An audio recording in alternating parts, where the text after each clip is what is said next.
যদি মন্ত্ৰীৰ চকীত থাকিব বিচাৰে তেখেতে এই জনগোষ্ঠীক ক্ষমা খোজক যে মই ভুল বক্তব্য মোদী ডাঙৰীয়াৰ বক্তব্যৰ বিৰুদ্ধে এক কোটি জনগণক তেখেতে মাৰিব নেকি যিসকলৰ লগত নাই এই অঞ্চলত তেখেতে ডক্টৰ উদ্যোগ কৰিব নেকি তেখেতে মন্ত্ৰীৰ যোগ্যতা হেৰাইছে তেখেতে এটা 1 কোটি জনগোষ্ঠী থকা মানুহৰ লগত নাই তেখেতে কৈছে যে মিয়া জনগোষ্ঠীৰ লগত মই 100% নাই এই জনগোষ্ঠীৰ মই বিৰোধী বাকি জনগোষ্ঠী উচতাইছে তেখেতে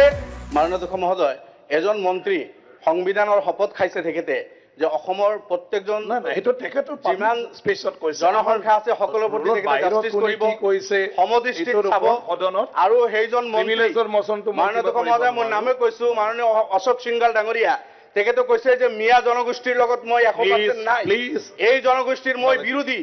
বাকি জনগোষ্ঠী উচতাইছে তেখেতে যে তোমালোকেও তেখেতসকলৰ লগত গলে মই তোমালোকৰ লগত লাগিব এজন মন্ত্ৰী হৈ এনেকুৱা ইৰেসপন্সিবল বক্তব্য তেখেতৰ মাননীয় অধ্যক্ষ মহোদয় কোনোমতে গ্ৰহণযোগ্য নহয় তেনেকুৱা কোনো প্ৰমাণ মন্ত্ৰীৰ পদত থকা যোগ্যতা হেৰুৱাইছে মাননীয় অধ্যক্ষ মহোদয় তেখেতে মন্ত্ৰীৰ যোগ্যতা হেৰাইছে তেখেতে এটা 1 কোটি জনগোষ্ঠী থকা মানুহৰ লগত নাই 1 কোটি জনগোষ্ঠী থকা মানুহক তেখেতে বেয়া পায় সেই সকলৰ লগত থাকিলে বেলেগ জনগোষ্ঠীক তেখেতে থ্ৰেট কৰি আছে তেতিয়া হলে তেখেতে কাম কেনেকৈ কৰিব তেখেতে বহুত কেইটা গুৰুত্বপূৰ্ণ ডিপাৰ্টমেন্ট তেখেতে চলাই আছে যি ডিপাৰ্টমেন্টৰ আন্ডাৰত এই জনগোষ্ঠীৰ মানুহে সেই বসবাস কৰে গোটেই অসমত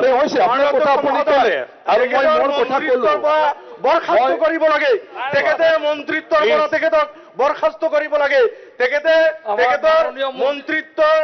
যি মাননীয় অধ্যক্ষ মহোদয় হেৰুৱাইছে তেখেতে তেখেতৰ সেই এবিলিটি নাই যেহেতু তেখেতে সমদৃষ্টিত সকলো চাব নোৱাৰে মোদী ডাঙৰীয়াৰ শ্লোগান সবকা সাথ সবকা বিকাশ মাননীয় অধ্যক্ষ মহোদয় অসমৰ এজন মাননীয় মন্ত্ৰী আজি এটা জনগোষ্ঠী ৰক্ত দি আৰু আপোনালোকে যিখিনি লিখিছে তাত প্ৰিভিলেজ জনগোষ্ঠীৰ তেজ আছে আৰু যিজন মাননীয় ভেৰিফিকেশ্যন দিলো তেখেতে অসমত আছে এইটো কিন্তু আমি নাজানো মই আৰু এটা মচনৰ নটিচ পাইছো এই জনগোষ্ঠীৰ লগত মই নাই তেখেতৰ সহযোগীসকলৰ লগত প্লিজ না হৈছে আপোনালোক হৈছে বহক না বহক হৈছে আপুনি ক'লে হৈছে কিহৰ কাৰণে আনিছে মই ক'লো কথাটো আপুনি যি কৈছে আপুনি যিটো দুখত কৈছে এইটো ঠিকই আছে কিন্তু মই কৈছো এই নটিচখন যিটোৰ ওপৰত দিছে তাত ব্ৰিজ অফ প্ৰিভিলেজৰ সদনৰ মজিয়াত মানে মচন আনিব মানে কিবা কৰাৰ ক্ষেত্ৰত যিখিনি আপোনাৰ প্ৰমাণ পত্ৰ কিবা কিবি লাগে আৰু এজ পাৰ ৰুল মতে যিটো হ'ব লাগে সেইটো মই পোৱা নাই এইখিনি আপোনালোকক মই আপোনাক ধন্যবাদ আৰু বিচাৰ আমাৰ আবেগখিনি আৰু আপোনালোকে চাওক না কিন্তু